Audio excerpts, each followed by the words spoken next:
a video or something that I just want to have a faff around with.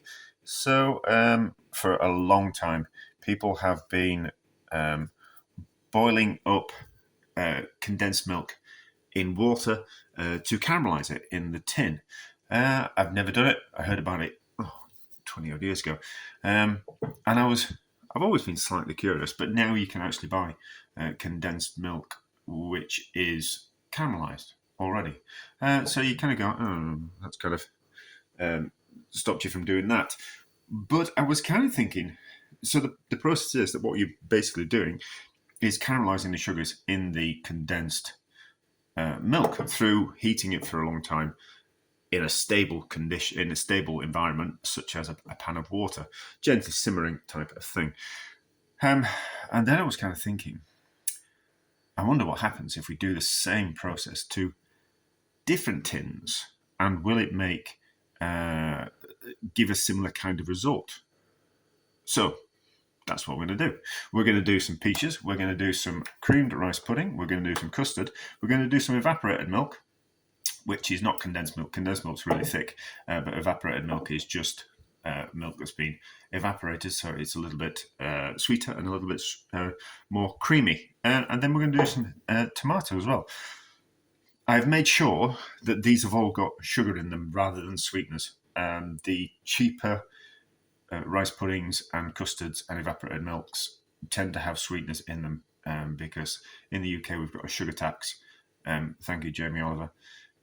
Maybe I should edit that a little bit out. So if you put sugar in things, there's a slightly increasing tax on them. So manufacturers got around that by using sweeteners. Some manufacturers, like Coca-Cola, said, no, we'll just charge more for our product. Our product has sugar in it. But anyway, so I've made sure that these things have got sugar in them rather than sweeteners. I'm sure, so because sugars caramelize. I don't think sweeteners do. I don't think so. Anyway, so and also because this is going to be cooking for, I looked on the internet and did a bit of research this time, and it said 4 hours. I'm not going to do it over 4 hours. I'm going to do it overnight. And I was just curious. We're going to do the different things, and I was just kind of curious if I wanted to do this, replicate this again, and I was making stock, could I just put the tins in the stock pot, at the bottom of the stock pot, and if I was marking the top on what actually was in it, so this is Tom's for tomatoes, would that come off over time? So I'm just going to mark on what they are. So these are peaches. This is rice pudding, so this will be rice, etc., etc. And we'll take because we're going to take the labels off because the labels disintegrate in the water over time anyway. So I'm just going to. It's a permanent marker, so it should stay on. It might not come off in water. And if I was making a stock, I wouldn't want the ink to come off into the stock. I'd want it to stay on the tin and not taint the stock. So I don't think we need to put condensed, but that'll do. So labels off into a. I'm going to use quite a deep pan because I'm just going to put it on overnight when I'm in bed. I want to make sure that the water's not going to evaporate off in the 6 hours that I'm in bed asleep. So taller pan with more water in. So no, I need to. So I was going to do tomatoes anyway because I was kind of quite curious if. My thoughts behind doing the tomatoes were that I've got an experiment that a bit of faffing that I want to do this week. And I wouldn't mind the tomatoes to be not necessarily cooked down, but when you're making a tomato sauce, you cook the tomatoes for a long amount of time and it slowly reduces and slowly caramelizes essentially in the pan. It doesn't stick, but you are turning the sugars to more of a caramel to kind of develop that richer tomato sauce. That's through evaporation. Nothing's going to evaporate out of these tins. But I just kind of thought, if we cook these tins of tomatoes for longer, will we get and they're just cheap tins of tomatoes, will we get a richer tasting tomato that comes out of the tins?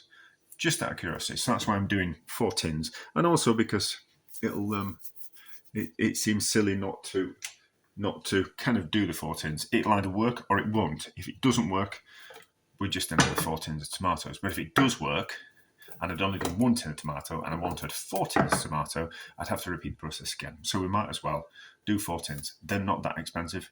I know the world has gone crazy with prices at the moment, but still there are some cheap things out there to buy.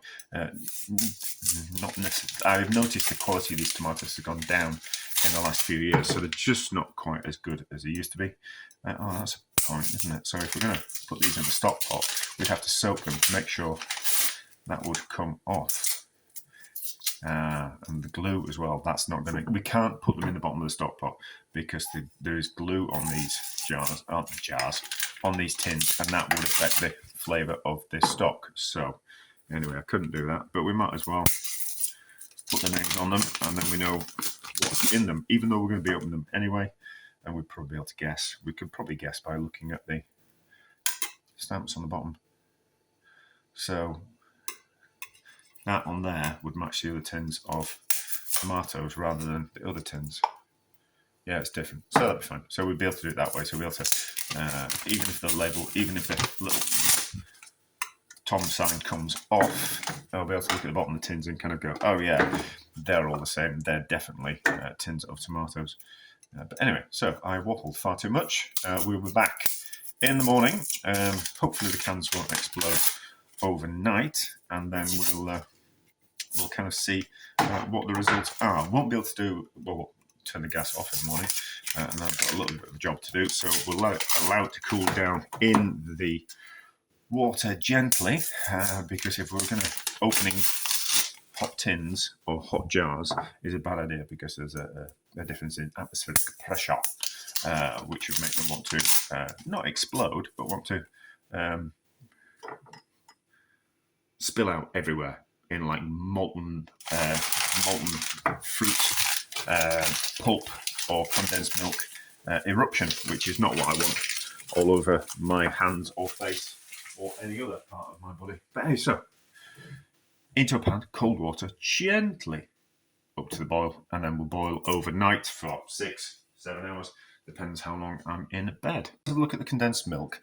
I know how this is supposed to look if it's worked. So if this has worked, then we know that the others worked. Or we'll see, won't we? Oh, yep, that's definitely worked. That's definitely worked.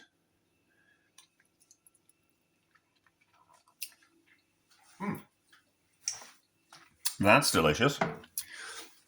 So let's have a look at the others. Actually, I'll get them out and dry them off first. Look at these. I can just live in there like that. So, evaporated milk.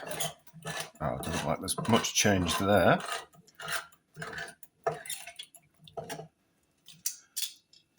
So, it looks a little bit caramelised. A little bit caramelised. Let's get those spoons out. So it looks a little bit more caramelised. How does it taste?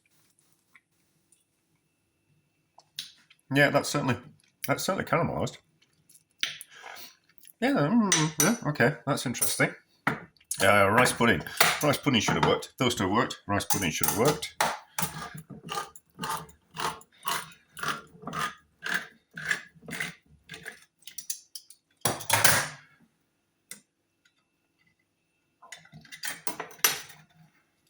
Yeah, that's worked, hasn't it?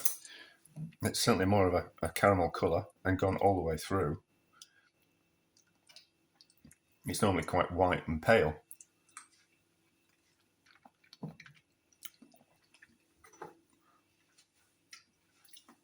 It's like a delicate caramel flavour, but it's certainly worked.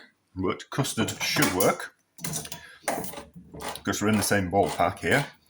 So custard should be yellow, so this should have gone a caramelised colour. Yes, it has. Yes, it has. Look at that. Probably would go darker if we'd cooked it for longer.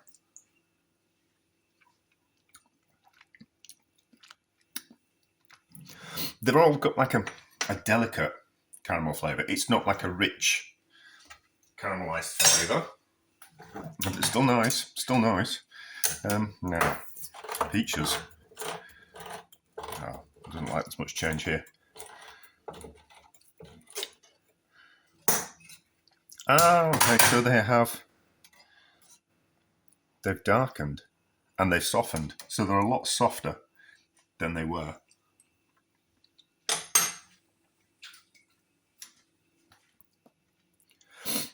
Yeah, it's just cooked those more. They're not as nice as tinned peaches. Tinned peaches kind of taste quite fresh, just not quite as nice. So works with the peaches, but all it really does is it cooks them, not caramelizes them. I was kind of hoping that it'd go like like mango puree that you buy in a tin. I thought that'd be kind of quite nice, but not to worry. Now tomatoes. What's happened, if anything, with these? Doesn't look like anything. Doesn't look like anything, does it? No, nothing really. No, they just taste still of normal tomatoes. I'm going to have to open a tin of tomatoes anyway for a project. We might as well open a tin that hasn't been cooked for longer. But I just need to whip this off so it doesn't make a mess of the paper. And then we can recycle it a bit like easier.